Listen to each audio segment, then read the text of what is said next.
What's up, guys? This is Kumquat back with another top 70 board game video. Today we're doing 50 through 31. Next time we will do 30 through 11. And then the last part will be 10 through 1. So thank you for coming to the second part of this. And let's get right into number 50. Number 50 is Zombicide. You see, I have two different Zombicides here. The first edition, which is personally my favorite version of the game, just because that used to be my favorite game of all time. Went back like 8 years ago when I first got it. And on the right we have the undead version, the Wild West one, which is very good. I very much enjoyed it. I just think it wasn't as unique. Like the gameplay was more unique, but the items just once you get into like medieval and the Wild West, there's just only so much you can do, and I really prefer the craziness of the first Zombicide. I do play the first Zombicide with the second edition rules though if I'm playing it, because I think the shoot your friends in the space first rule is very dumb and nobody likes that rule. So this guy's about to get hit by the train. But that is my number 50 Zombicide. It would be higher if it was 9 years ago. I enjoyed it, but I'm just Zombicided out. I got rid of all of my Zombicide stuff besides the original and the Prison Outbreak. I don't like Prison Outbreak, but I just kept it around because it looks nice. I had the second. Oh no, I still have Zombicide Invader. I still do enjoy Zombicide Invader quite a bit. I think that is probably one of the best Zombicide spin-off games. I personally do not like Black Plague very much, even though people say that's one of the best ones. But yeah, that's Zombicide. Let's jump into number 49. Dixit. Dixit is a very, very simple, besides the scoring, a very simple kind of social deduction party game where you are placing cards down. You'd say something, so you'd place a card down. You'd say something like something for dragon. It'd be like Paper Mario, Thousand Year Door or something, and you'd put down the dragon. And people would vote on which one they think it is, and depending on how that votes, depends on if you get points. And you're trying to give really good like clues, but also not give too obvious of clues. Also, this is the version of the game I have with this board, but this box being the board thing is very cool. I do not have that version though. So let's just jump into the next game, 48. Space Base. Space Base is an excellent game where you are rolling dice, and depending on the dice, so if you roll a 4 and a 5, you get to do it. You could do the 9 or the 4 and the 5, and it gives you stuff depending. If it's not your turn, you get this red thing up here. If it is your turn, you get this blue thing. So it's just a very fun game. There's a card that says you win if you get, I think, four on it, depending on the amount of players. I've almost won with that card once, but I've never done it. So that is pretty much Space Base. So let's jump into 47. 47 is Fireball Island. This game, I know the box was terrible. All the boxes are so bad, but I bought the nice wood box for it, and it's just a fun game just to pull out and play. I have never played with any of these expansions. I own every single one. I don't own that spider one. Is that new?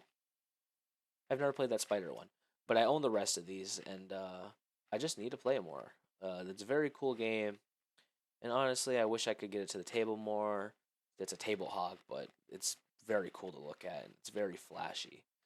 So that's 47, Fireball Island. You're trying to steal relics off this island and not get hit by fireballs. Number 46, Potion Explosion.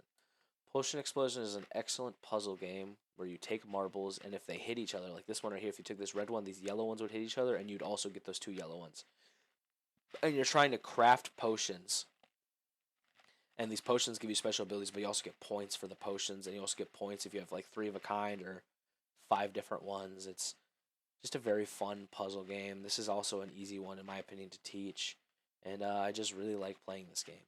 So let's just jump into number 45. Escape the Curse at the Temple.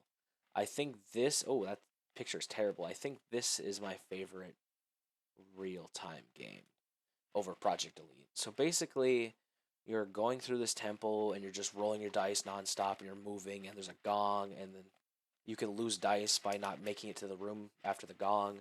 The door will close, and you'll lose.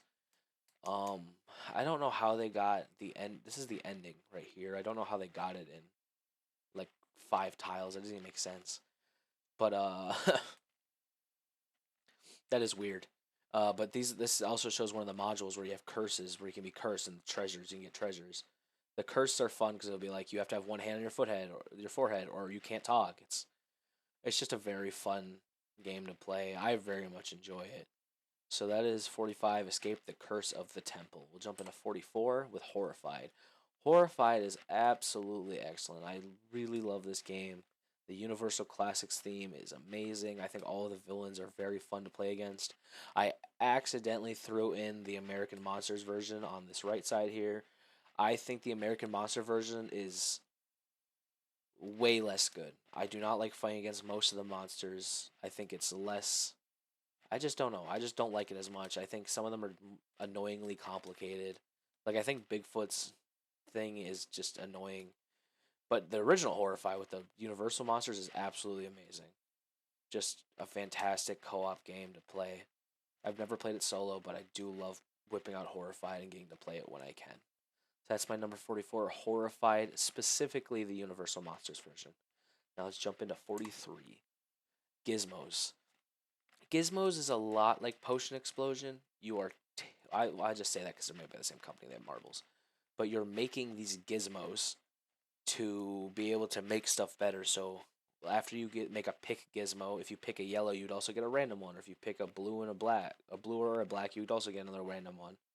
It's just really cool making this like amazing engine building system, and I think this game works very well as an engine building game.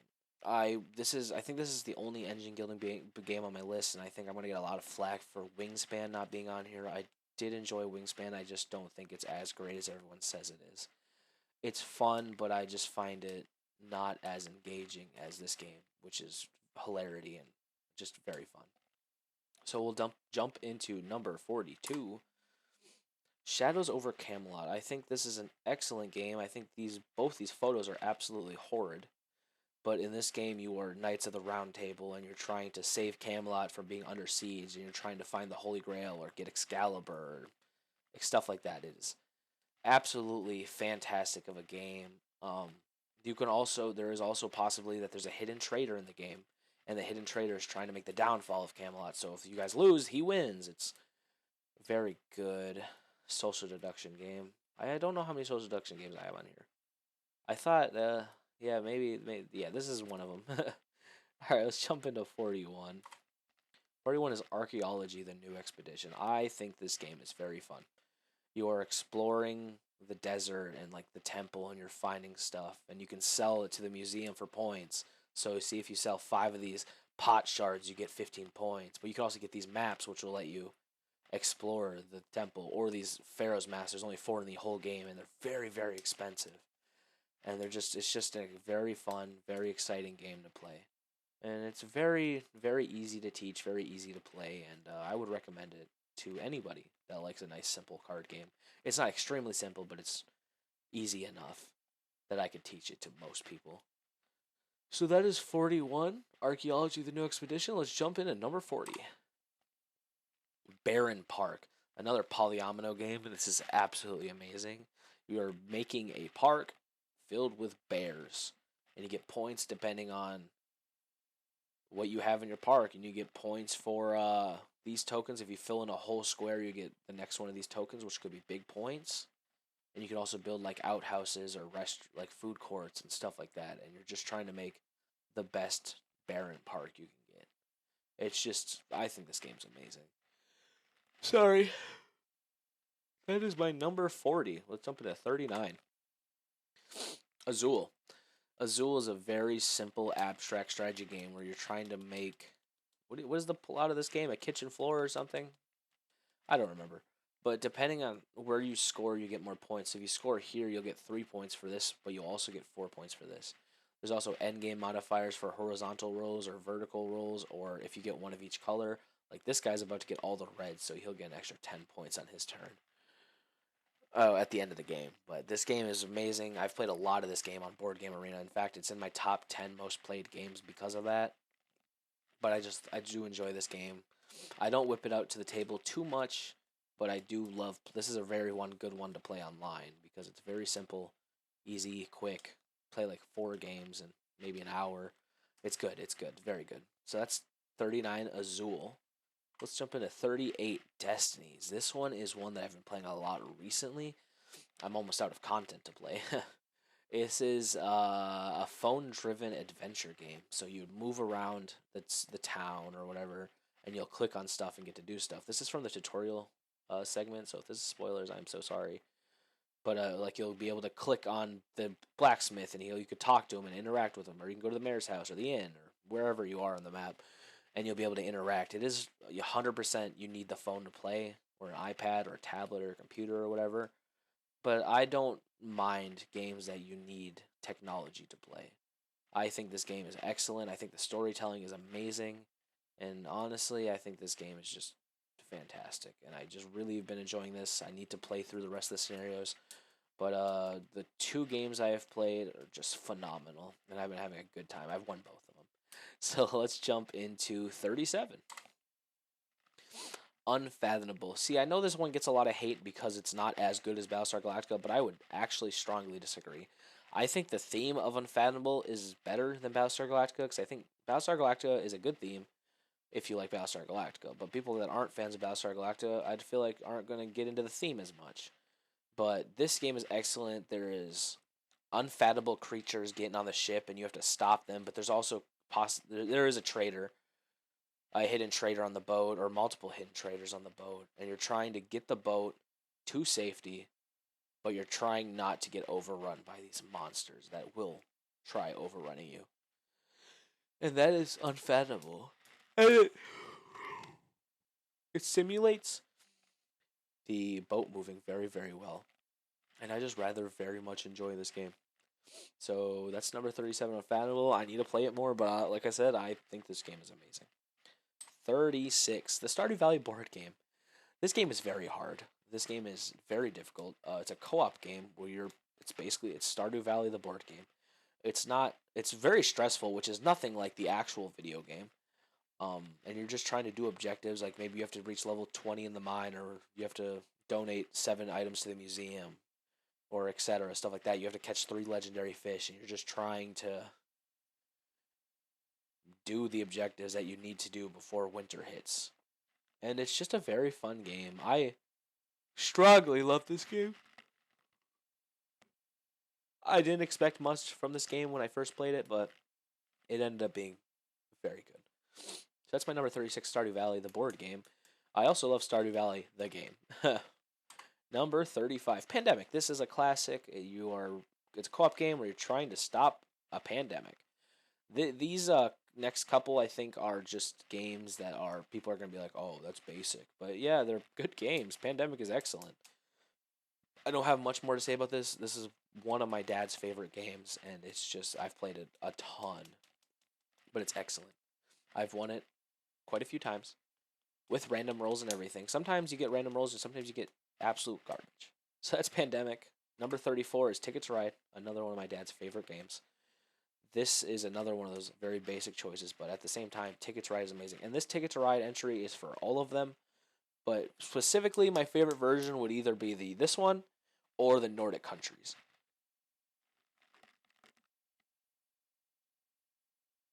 I think they are both absolutely fantastic. And it's just a really fun set collecting game where you're collecting sets of cards, placing trains down, trying to make your tickets. It's very simple. It's a very good gateway game. This would be an extremely good gateway game. As you can see, though, this is not my top gateway game. My top gateway game will be coming up, I believe, in the next video. But yeah, Ticket to Ride is absolutely amazing, and we'll go to number 33. The Bloody Inn.